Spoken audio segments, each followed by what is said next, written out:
So, as you very well may know if you've been keeping up with the channel, I went to the IHS reptile show and I picked up a mourning gecko.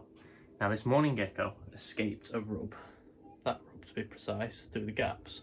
So I was very hesitant about moving them out of this quarantine enclosure, so I've left them in there to quarantine, and I am now in the process of making this 30 by 30 by 45 into its enclosure. It will also eventually have some dart frogs in it, so I've got to keep those in mind while making it. So as you can see, it's got substrate on it, so I'd just like to go through what I did there because I forgot to film it because I'm an idiot. So I put a drainage layer in of some hydro balls. These are the Zoom Ed ones, and basically I've put those on the bottom. There's only a thin layer, as you can see. You can see them right there. It's about 2 balls high on each one. I know technically you're supposed to put it higher, but I don't have many and I want to reuse some of those. So we're doing a small drainage layer for this, and we've done about 1 inch of substrate on top of it. There's also some, I think it's called fish egg crate, underneath this substrate. You might be able to see some of the white poking through. And this will ensure that basically when I add plants later on down the line, they'll thrive. This egg crate will stop big clumps of this soil from sinking in, which means that it should keep it pretty wet down there. As you can see, I have already hydrated it. And we're now into hardscaping. So first things first, we want to figure out where everything was going. So this was an old project to make dart frogs. So as you can see here, this was going to be a plant pot. This was going to be where the branch stuck, and then there's some other drawings here and there. So I've got a bunch of fake plants for the time being, 2 bags full to be precise, and I am going to be adding them before I add her. I've also got, where's the food? There, so there's a water bowl and a food bowl, and I've also got some fruit flies for her. So I will start by finding the hardscaping stuff I want, and then I will film doing it. So you'll see it in just a second. So I have chosen to try and incorporate these items. So there's some leaf litter that's been broken up for the bottom. There's 3 fake plants, there's those 2 and this big one. This big one will definitely be making it in. And then there's 2 branches. This branch was actually already in here when I purchased it. And I think so was this one. So we're going to be putting those in for climbing, some hiding spaces, and then we're going to implement everything else. So I will show you me adding these. So this is the enclosure from the top perspective. I'm going to try and incorporate this big log here first. So I think I'm going to incorporate it this way, because they'll kind of look the same there. So I think I'm going to try and have it as like roots growing out, maybe into the corner, or so I've then got to dig it down. So the mourning gecko, thankfully, is obviously only a very light animal. Maybe I'll go in this way. Probably should have hardscaped this before I started adding substrate and everything. I mean, I could just do something like this, have it like that, and that's really sturdy, so it's not going to slip if the gecko jumps on it or something. So that should be completely fine. And then we'll add a small one here, and maybe just interlock it. Could literally just, I mean, the thing is with the small one is obviously lighter. So we'd have to like embed some of the substrate in like that. And then that shouldn't, as long as he's, yeah, see, that's the only problem. So we'll put that there for the time being, but I may move that. Then we're going to break up some leaf litter, just a little bit, sprinkling, because in the next couple of days I will be adding some ice pods. I know I'm doing this in a very impractical way, but I don't really care. I just want this gecko out of the quarantine enclosure because I feel cruel for having it in such a small enclosure. And next time I will be more advanced when I'm making the actual enclosure, because I had a couple problems trying to make this originally, which is why I've scrapped the original idea. So I'm going to make sure that the original idea is doable next time. So we'll just add those bits in for the time being.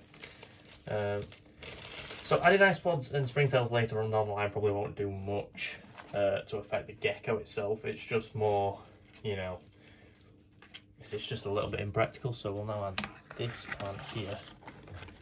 Maybe coming through the top like this, or maybe coming through the corner and we'll bend the plants. So also, in the future, I'll be adding real plants to this enclosure, or another enclosure. I haven't decided how I'm going to do that yet. But basically how I'm going to do that is, instead of having fake plants, I'll have real plants in one of these.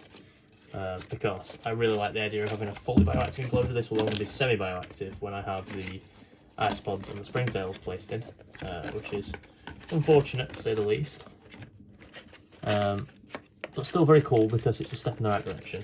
I do have semi-bioactive leopard gecko enclosures at the minute. I mean, that's relatively sturdy as long as I... See, I don't think that will move. It's only moving because I'm twisting it. So if I like bounce across it, it might move like that.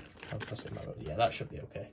But then we've got this kind of open bit here. So what I was thinking is, if I could thread maybe this plant here through.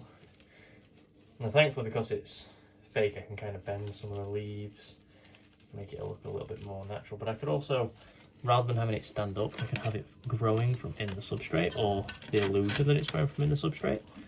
So I could kind of hide the stem in the back here. If I can find a hole. And I could maybe just have it like that. And then push on the stem to make sure. See, the gecko is incredibly light, so I can't imagine this will cause any problems, but I don't really like how that is because it's not very sturdy. So what I'm going to try and do is I'm going to try and thread it and bend the actual plant like that. And have it this way. Because then, even if it's hit from underneath, sorry, I realised I was talking a bit quiet, shouldn't knock over. Hit from the top, it shouldn't knock over like that. Now I've got to find a space for like the water bowl and the food bowl.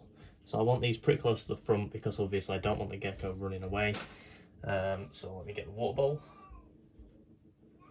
So I imagine the water bowl will be the one that's least frequently done because I'm going to be feeding the geckos every 2 days. So if I can hide the water bowl under here in the substrate like that, and then I won't add the food bowl, but I'll show you where it's added because it's actually still got some of the Pangea mix in it. Not the Pangea mix, it's gecko food, so this will go underneath this leaf, so here. And that is pretty much it for hardscaping. I've now got to put the lid back on, and then I've got to check all the parameters, make sure it's okay. And then we can add the gecko. Now, the best thing about my reptile room is the ambient temperature is actually very similar to their natural environment's temperature. So if I'm not mistaken, I will double check though. Yeah, their temperature is about 24 to 26 degrees, which is pretty much this reptile room every single day other than when it's hot, and then it gets even hotter. Now they will need UV. I'm sure some of you with keen eyes spotted that there is a big UV bulb behind the Viv. Now that actually isn't for her, that's for the leopard geckos because they're in dire need of some new UV.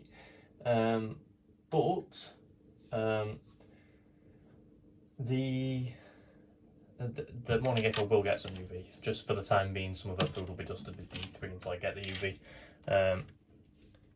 I did have a UV bulb, but it's not very good. So I'd rather just, rather than have one of the bulbs, I'd rather have one of the strip lights. So I'm going to get one of the smaller strip lights and I'm going to put it over the top.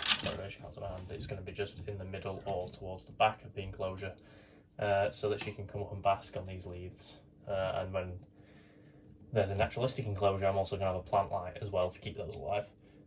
I very well might hook one of those T5 UV kits up to this enclosure temporarily until I get one of those, but you'll see that on the shorts or over on my Instagram. But now I'm just going to sort out the food.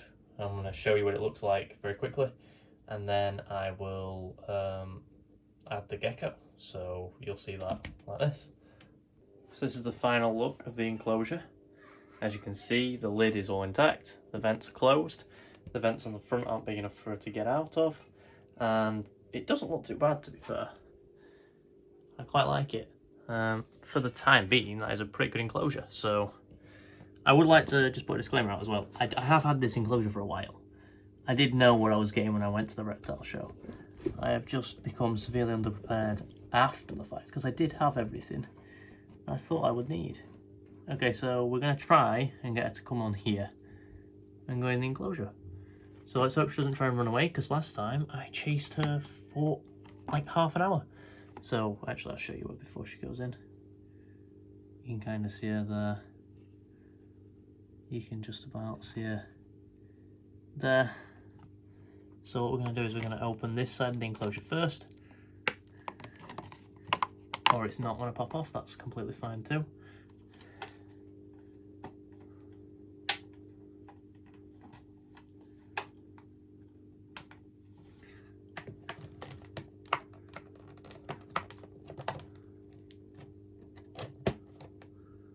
Okay, right, sorry, no, technical difficulties.